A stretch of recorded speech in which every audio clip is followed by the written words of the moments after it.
Several years ago, I went on a quest to understand what made companies pursue their potential. And I realized that it was this connection of culture, strategy, and execution. But it starts with culture. And I started digging into culture, and I gained an understanding of companies that had really, really strong cultures, and they tend to succeed at a rate higher than those that don't.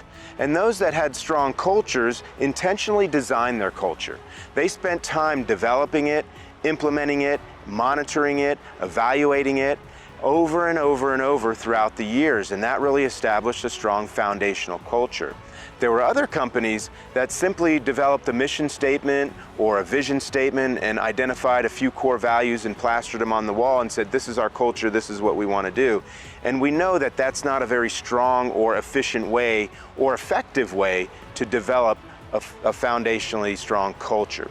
So when I started looking at this, I always came back to the vision, mission, values. Seemed like most companies were doing that.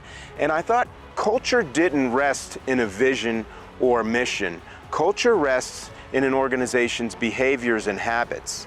Habits represent roughly 40% of what we do, and that's the same thing for an organization or a company.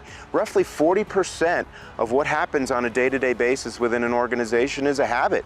So we have to understand what our habits are within the organization. What are our organizational habits? What are our organizational behaviors? And that's where culture rests. So if we want to be successful within our organization, we need to look at our behaviors and habits.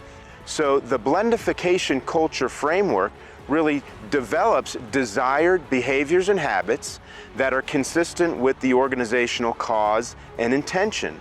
So the Blendification framework has cause, intention, behaviors, and habits, and they're all connected.